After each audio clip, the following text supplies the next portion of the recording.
আমি অত্যন্ত খুশি যে 20 বছর ধরে বাসন্তী মায়ের আরাধনা এই মধ্য চৈতল গ্রামবাসী বৃন্দের উদ্যোগে হয়ে আসছে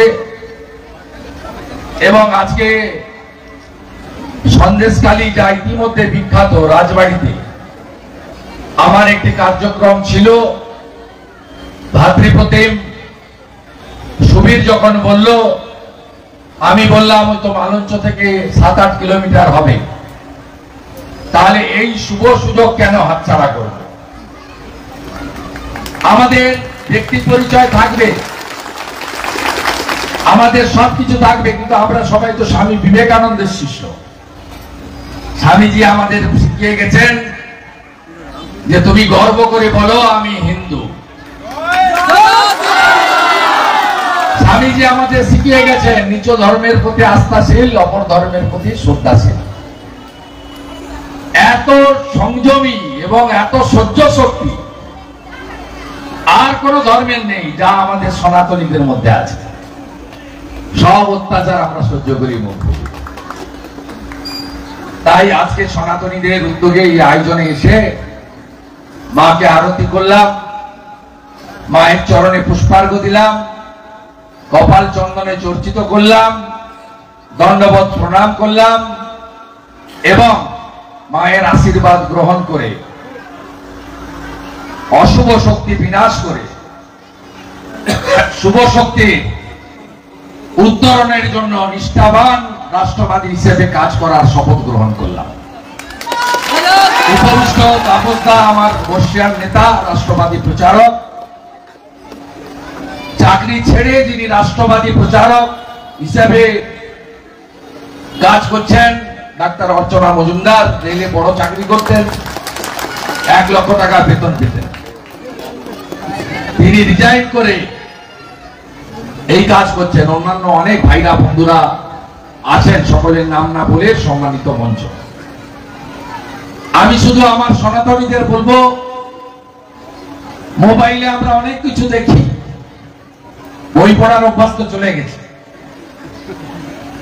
কিন্তু গীতা পাঠ, গীতা জানা সম্পর্কে প্রত্যেককে সচেতন হতে হবে।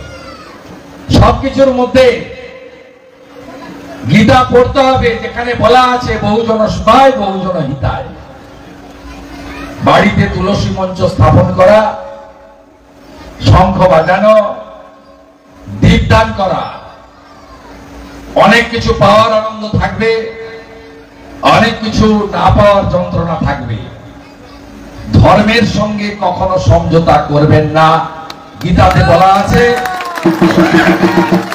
গীতাতে বলা আছে ধর্ম রক্ষতি রক্ষিত। এই কাজটা আপনাদের করতে হবে। কোথায় যাবেন? কোথায়?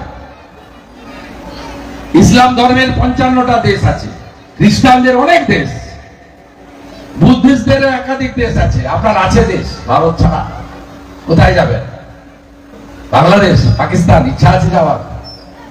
একবার তো উদ্বাস্তু হয়েছেন, ইচ্ছা নেই তো? তাহলে ভারত মাকে হৃষ্ট পুষ্ট বলিষ্ঠ করতে হবে এবং আরাধ্য দেবী হবেন আমাদের ভারত মাতা। তাই ভগবান পুরুষোত্তম রামচন্দ্র মহারাজ অসুরকে নিধন করার জন্য 108টি পদ্ম ফুল দিয়ে মায়ের পুজো করেছিলেন এবং পুজো করেই তিনি অসুরকে নিধন করেছিলেন। আসুন মায়ের সুবাসিস আমাদের উপরে বর্ষিত হোক এবং আমরা রাজ্যের দেশে সমস্ত অশুভ শক্তিকে বিনাশ করে শুভ শক্তির উত্তরণ ঘটাই।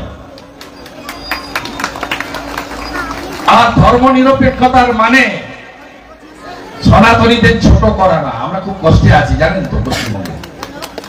আমি আর কথা বাড়াবো না, সামনে নির্বাচন আছে, সমঝদার কা তো ইশারায় কাফি হয়। আপনারা খুশি হয়েছেন তো? 500 বছরের স্বপ্ন পূরণ হয়েছে অযোধ্যায়। খুশি হয়েছেন? কতজন সনাতনী শহীদ হয়েছে জানেন? জানেন? নতুন ছেলেরা বোনেরা জানেন আপনারা? 85 বার যুদ্ধ হয়েছে রামচন্দ্রের জন্মভূমিকে উদ্ধার করার জন্য। বাবর যেদিন প্রথম আক্রমণ করে ওটা দখল করলো, একদিনে 70,000 সনাতনকে শহীদ হতে হয়েছে। মোট 85 বারের যুদ্ধে 3 লক্ষ মানুষ শহীদ হয়েছে, ভাবতে পারেন।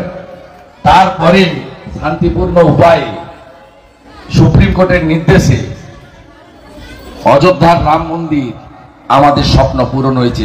কেউ জীবদ্দশায় ভেবেছিলেন যে আমার জন্মের সময় ভগবান রামচন্দ্রের মন্দির আমি দেখে যাব? কেউ ভাবেননি তো।